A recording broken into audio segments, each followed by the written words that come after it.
What if I told you the FBI has been holding back evidence that could completely change how we understand one of hip-hop's most controversial cases? What if behind closed doors, agents had wiretaps, surveillance, and travel logs connecting Lil Durk to a deadly plot, evidence that now ties directly back to the shocking death of King Von? This isn't just another headline. This is a story where loyalty, betrayal, and power collide in ways that blur the line between music and crime. Fans have argued for years, was Durk simply a victim of circumstance? Or was there a darker strategy at play? In this exclusive deep dive, we're unpacking every angle, the FBI's hidden files, the courtroom maneuvers, and the legacy of King Von that continues to haunt the rap world. Stay locked in, because the truth may be more explosive than any lyric ever written. Lil Durk, King Von, FBI. When the headlines first broke about Lil Durk's federal arrest, many people thought it was just another example of law enforcement targeting a high-profile rapper. But beneath the surface, the story was far more complex and far more dangerous. The FBI had been quietly building a case that involved months of surveillance, confidential informants, and allegedly even intercepted communications. To understand the full scope of what the FBI claims it has on Lil Durk, we need to rewind the clock and set the stage. Lil Durk, born Dirk Derek Banks, rose out of Chicago's drill scene with a raw, authentic voice that captured both the struggles and ambitions of his community. His music spoke about pain, survival, and loyalty, but it also painted vivid pictures of violence, gang rivalries, and the street code. For fans, Durk wasn't just a rapper. He was a symbol of making it out of impossible odds. But for federal investigators, that same symbolism raised alarms. Was Durk merely documenting the streets, or was he orchestrating them? The FBI's involvement started years before the arrest in 2024. Sources indicate that federal authorities began monitoring Durk after a series of violent incidents connected to his circle. The most pivotal of those incidents was the tragic death of King Von in November 2020. Von, real name Davon Bennett, was one of Durk's closest friends and collaborators. The two shared not only music but also deep personal ties. Von's death outside an Atlanta nightclub after a confrontation with Quando Rondo's crew sparked outrage and retaliation rumors that spread through the entire rap industry. In the aftermath, investigators believed that Von's death wasn't going to be the end. It was the beginning of a dangerous cycle. And according to the FBI, they were right. Federal documents allege that Lil Durk became a central figure in planning what prosecutors describe as a murder-for-hire scheme, targeting Quando Rondo. This wasn't street gossip anymore. This was the government saying they had evidence, from financial transfers to travel records, that placed Durk at the center of a deadly conspiracy. Evidence like this would later be packaged into more than 300 exhibits for court. But how? Does wiretap evidence play into this? Wiretaps are one of the FBI's most powerful tools. By legally intercepting phone calls, text messages, and even encrypted apps, they can paint a picture of intent and coordination. While the prosecution hasn't released transcripts to the public yet, reports suggest that the FBI claims to have captured communications between Durk's associates that connect directly to travel arrangements, vehicle rentals, and coded language, about finishing the job. This kind of evidence can be devastating in court, especially if combined with an informant willing to testify, and that's where the story takes another twist. The centerpiece of the FBI's case isn't just the alleged wiretap, it's the testimony of a confidential human source, or CHS. This informant, known in documents as CHS-1, was reportedly compensated by the government and had prior criminal activity of their own. According to Durk's defense team, relying on someone with a questionable past and personal incentives makes the case shaky. They argue that the FBI may be stretching facts, using unreliable witnesses, and connecting dots that don't really line up. The defense has called the informant unreliable, claiming the FBI is building a narrative rather than presenting hard truth. Yet federal prosecutors insist they have more than enough to proceed. Their filings reference not only the informant's words, but also physical evidence, flight receipts, rental agreements, bank transactions, and surveillance footage that allegedly tracks movements across state lines. Every piece, they say, connects back to a bigger picture, that Durk orchestrated logistics for a deadly ambush meant to avenge King Von's death. This is where the relation between Lil Durk's case and Von becomes so important. Without Von's killing, prosecutors argue, there would have been no motive. With Von gone, loyalty transformed into retaliation, and retaliation, they claim, turned into conspiracy. From a cultural perspective, this case is more than just paperwork. In hip-hop, loyalty and revenge are recurring themes. Fans know the lyrics, the videos, and the interviews where rappers speak about riding for their brothers and never backing down. Prosecutors have even tried, in past cases, to use rap lyrics as evidence. While controversial, it raises a chilling question. When does art stop being art and start being an admission? In Durk's situation, many supporters argue that his lyrics are simply storytelling, expressions of pain and environment. But prosecutors are pushing the narrative that the music is not just reflection, but confession. This blurred line is part. One of our deep dive, it's crucial to understand the stakes. If convicted, Durk could face decades behind bars, potentially life. This isn't about a minor probation violation or a small possession charge. This is about a federal conspiracy with murder at its core. On the other side, if the defense proves the FBI leaned too heavily on unreliable informants or circumstantial wiretap evidence, the case could collapse. It would expose weaknesses in how law enforcement builds cases against high-profile black artists, feeding into long-standing arguments about racial bias and targeting in the justice system. And the fans? They're caught in the middle. To them, Durk isn't just a defendant. He's the voice of a generation, the friend of King Von, and the artist who carried Chicago's drill movement to the mainstream. Social media shows the split. Some believe the FBI has the smoking gun, others see it as a witch hunt. Either way, the cultural impact is undeniable. Every court hearing, every leaked document, every rumor is dissected across Twitter, Instagram, TikTok, and YouTube. It's not just law, it's entertainment, tragedy, and history all rolled into one. As we close part 1, remember this.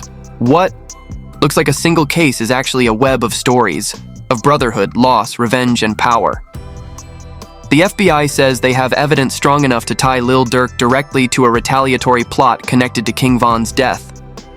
The defense says it's a house of cards built on questionable sources and misinterpreted communication. Both sides are gearing up for a trial that could define careers, reshape reputations, and alter the landscape of hip-hop forever. The wiretap question remains central. Will it stand as unshakable proof or crumble under cross-examination?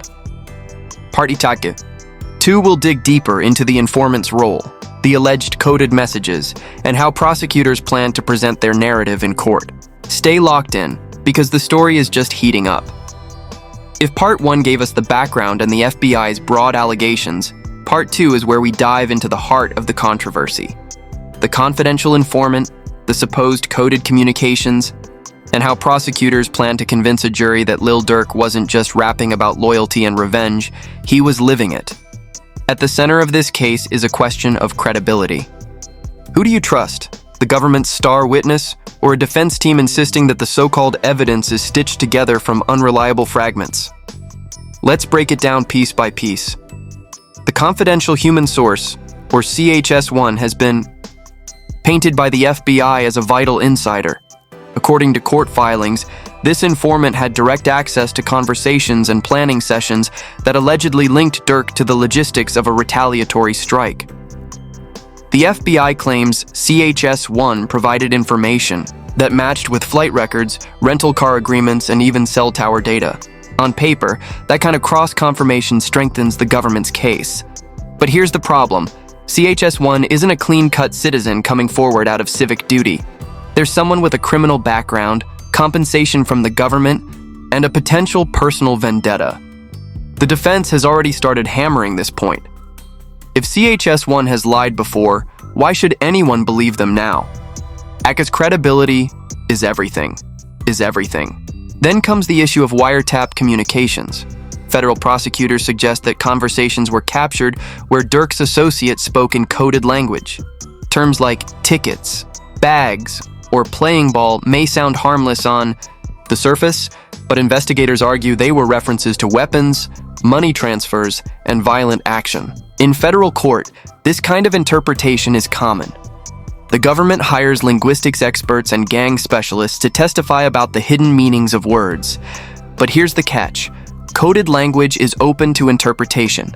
A phrase might mean one thing in the streets and something completely different in another context. The defense is expected to argue that prosecutors are twisting everyday slang into evidence of conspiracy. Percent. This is a dangerous gray area where meaning is subjective. Another layer is the timeline of events. Prosecutors allege that after King Von's death in November 2020, there was a buildup of communication and movement within Durk's circle. They say flights were booked to California, rental cars were arranged, and associates were dispatched, in ways that lined up with the fatal ambush of Quando Rondo's crew in 2022. Durk, according to the FBI, was the financier, the one making sure everything was paid for, coordinated, and ready. The defense, however, insists there is no smoking gun directly linking Durk to the shooters. Paying for travel doesn't automatically equal paying for murder. Was he simply funding friends' trips, or was he orchestrating revenge? That is the razor-thin line the jury will have to walk. We also need to examine how the FBI builds these kinds of cases. Conspiracy charges don't require prosecutors to prove someone pulled the trigger. They only need to show agreement, intent, and an overt act in furtherance of the crime. That's why wiretaps, informants, and financial documents are so important. They paint a picture of planning. If jurors believe that Durk knew what the outcome would be, even if he never touched a weapon, he can be found guilty. Laws. This is where many rappers and entertainers have historically struggled in court, being held responsible not for what they physically did, but for what their influence and money allegedly set into motion. The defense strategy is becoming clearer. They plan to dismantle the credibility of CHS-1, argue that the wiretap evidence is ambiguous, and frame the government's narrative as overreach. They will likely call experts of their own to explain how slang can have multiple meanings, how travel could be innocent, and how prosecutors are weaving a story rather than presenting hard fact. They might even highlight racial and cultural bias, pointing out how black rappers are often unfairly targeted and their art weaponized against them. Lyrics on trial has become a national debate, and this case is set to be another battlefield for that argument. Meanwhile, the cultural stakes are enormous. Fans online debate every new court filing, dissect alleged leaks, and argue over Durk's innocence or guilt. Some see him as a martyr, unfairly targeted by a system that doesn't understand hip-hop culture. Others fear that if the evidence is true, it confirms long-standing suspicions that the line between rap persona and real-life crime is thinner than anyone wants to admit. For the rap industry, this trial could have ripple effects. Labels, sponsors, and collaborators are all watching closely. Nobody wants to be associated with an artist facing life behind bars, but at the same time, controversy sells. Streams spike, social media explodes, and the story becomes part of the music itself. The courtroom will also become a theater. Federal trials are meticulous, with prosecutors laying out timelines, phone records, financial statements, and witness testimony in painstaking detail. Jurors will sit through weeks of evidence, listening to both sides tell radically different stories about the same events. The prosecution will say Durk was the mastermind behind a revenge plot. The defense will say he's a successful artist unfairly targeted because of who he is and where he came from. Both sides will try to sway not just the jury, but also the court of public opinion. Because in high-profile cases like this, the audience isn't just 12 people in a jury box, it's millions of fans across the world. Perception matters. Another factor to consider is the role of King Von's legacy. His death was the spark that lit this fire. Without it, prosecutors admit, there might not have been motive.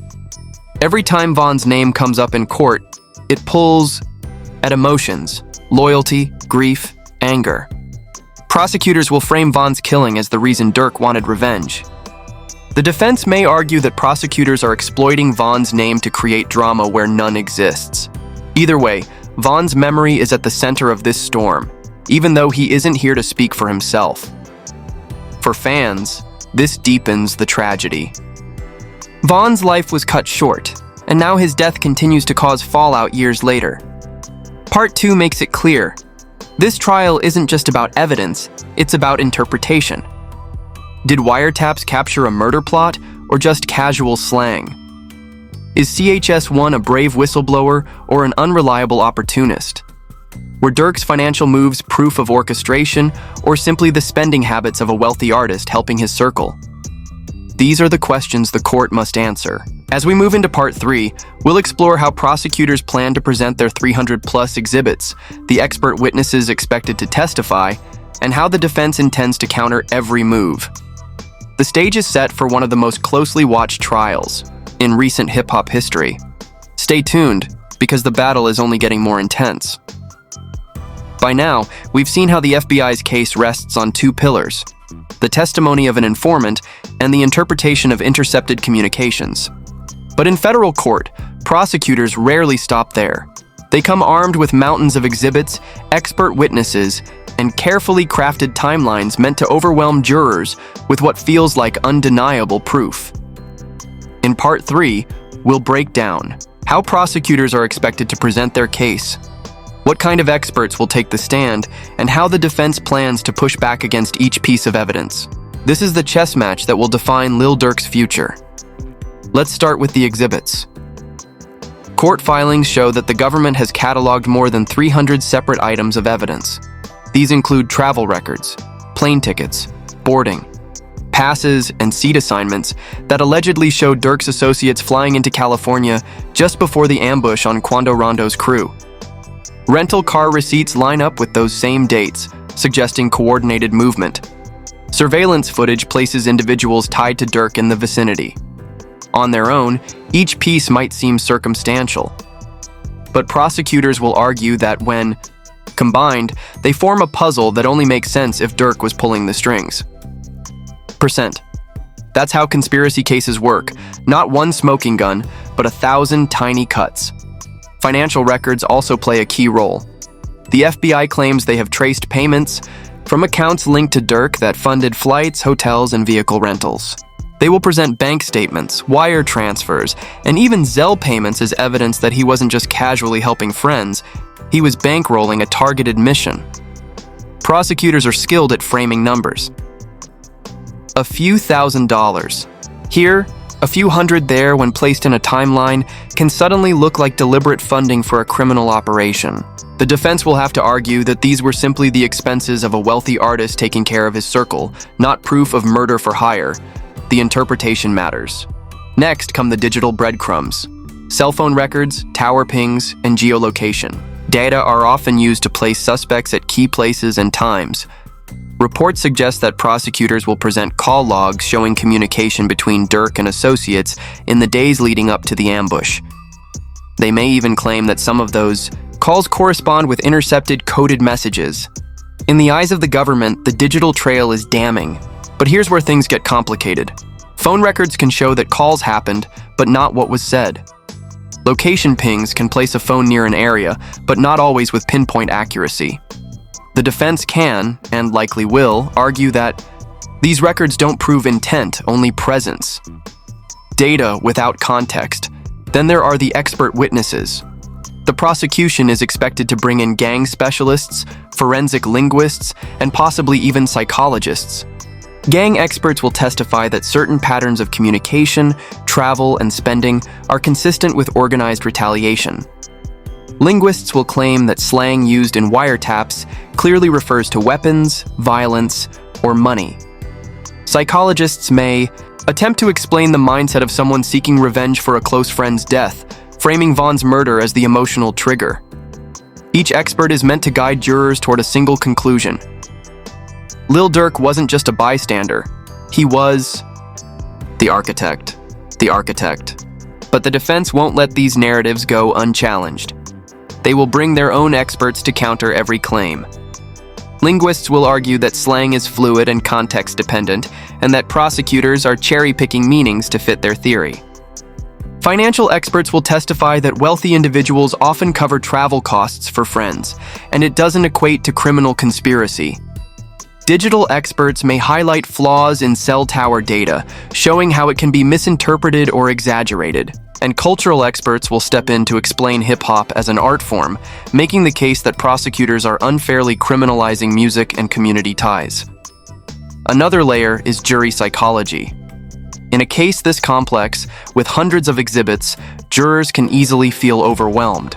Prosecutors rely on this, presenting so much evidence that the sheer volume creates a sense of inevitability. The defense will need to simplify, cut through the noise, and hammer home a few key points. The informant is unreliable, the wiretap is ambiguous, and the financial records have innocent explanations. If they can plant reasonable doubt in even one juror's mind, they can prevent a conviction. Reasonable doubt is enough.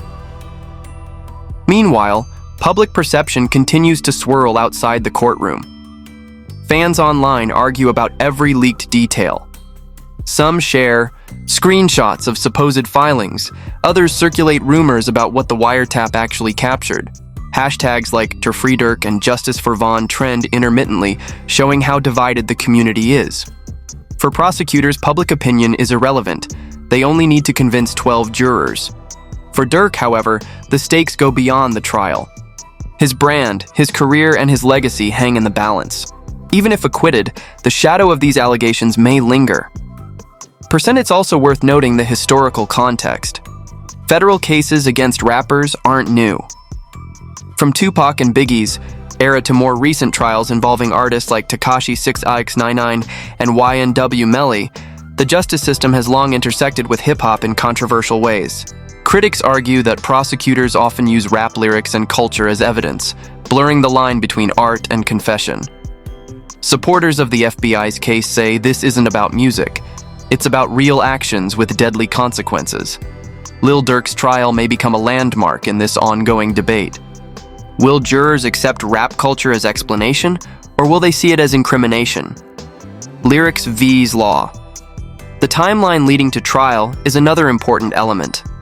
With a start date set for October 2025, both sides are meticulously preparing. Prosecutors are refining their exhibits, prepping witnesses, and rehearsing arguments. The defense is filing motions to suppress evidence, challenging the credibility of CHS1, and requesting access to raw data. Each pretrial hearing is a mini-battle in the larger war.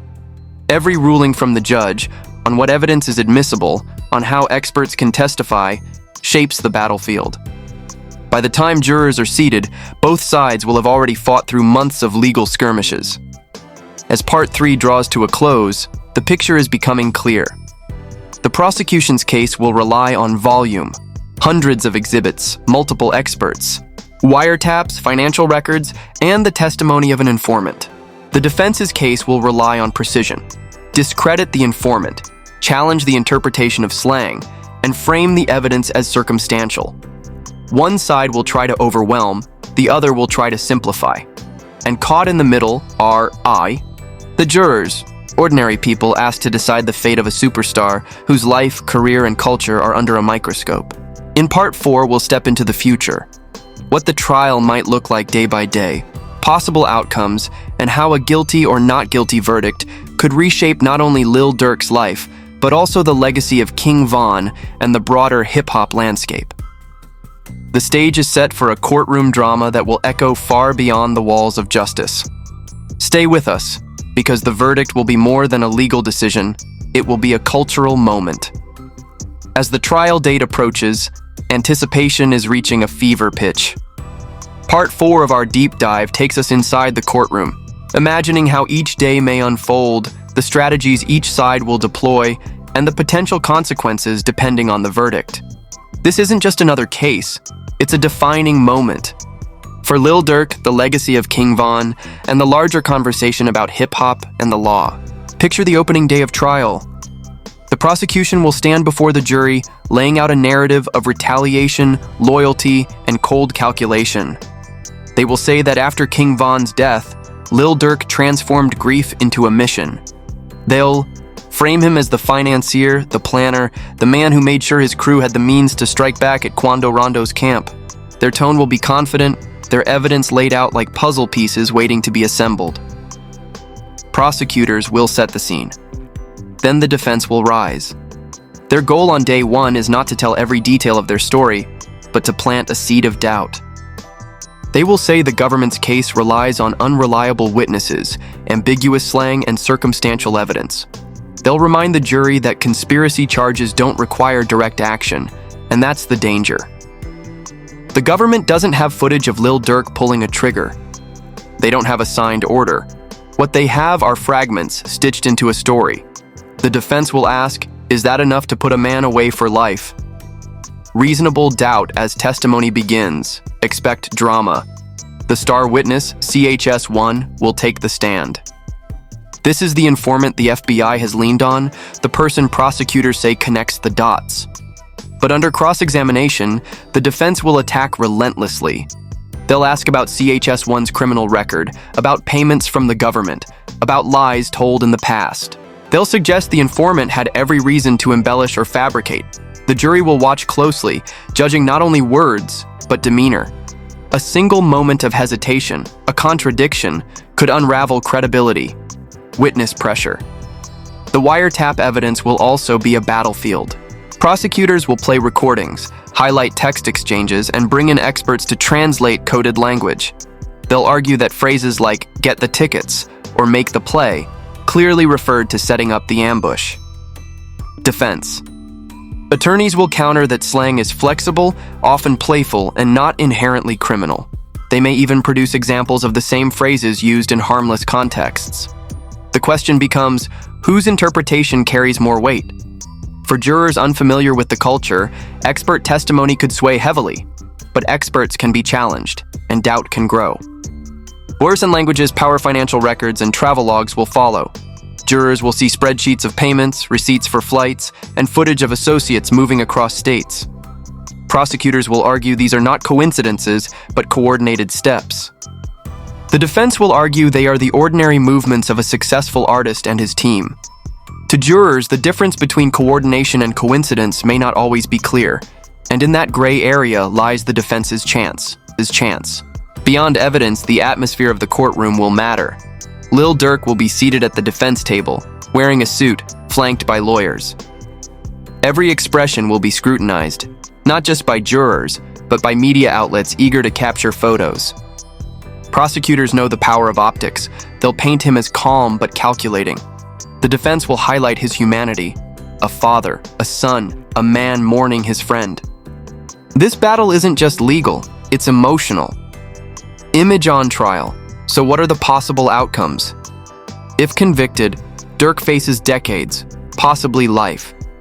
The prosecution will hail it as justice served, a message that no one, even a superstar, is above the law. The hip-hop community will fracture. Some will mourn the loss of a giant to the prison system. Others will argue he paid the price for blurring art with reality. Sponsors and labels will distance themselves, but streams of his music may skyrocket, as often happens when artists face tragedy.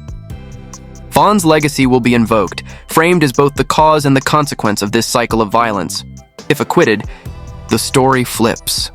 The defense will claim victory over government overreach, framing it as proof that the system tried to crush a successful black artist but failed. Fans will celebrate, our Free Durk will trend with triumph, and his career could surge. Yet, the shadow of the trial will linger. Even without a conviction, some will believe he was guilty. In the court of public opinion, absolution is never guaranteed. Sponsors may return slowly, wary of controversy, but the narrative of survival will fuel Durk's music and legacy. Win or lose, there's also the possibility of a mistrial if jurors can't agree. In that case, prosecutors may retry, prolonging the saga and keeping uncertainty alive. That uncertainty is almost as damaging as a conviction, leaving Durk in limbo, unable to fully move forward. Beyond Durk himself, this trial will ripple across hip-hop. Other artists may face increased scrutiny, with prosecutors emboldened to use lyrics, lifestyle, and associations as evidence. Labels may become more cautious, avoiding artists with ties to street culture.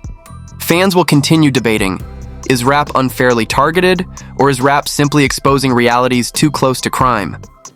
King Von's name will echo in every conversation, reminder of how one life lost can trigger waves of consequence years later. For the FBI, the case is about more than Durk. It's about proving they can police the blurred lines between music and crime, influence and action. For the defense, it's about drawing boundaries. Art is not crime, association is not guilt, and circumstantial evidence is not proof. For the jury, it's about one man's fate, but for the culture, it's about much more. Culture on trial as. The trial reaches closing arguments. Both sides will crystallize their cases.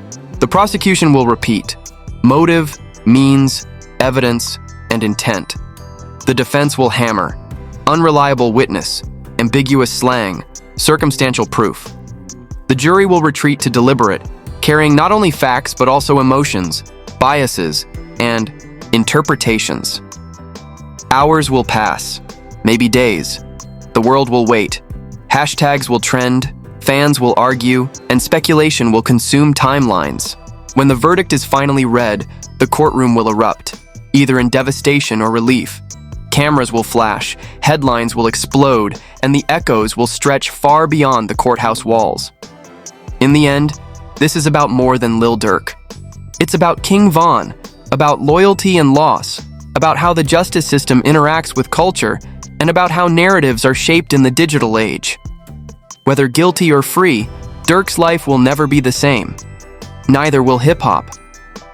And neither will the way we think about the intersection of music, crime, and the law. Part 4 closes the evidence, the strategy, and the possible outcomes. But our journey isn't quite over. In the final section, we'll deliver the call to action, what this story means for you, the viewer, and how you can stay engaged, informed, and part of the conversation. Stay tuned. The trial is coming, and history is waiting.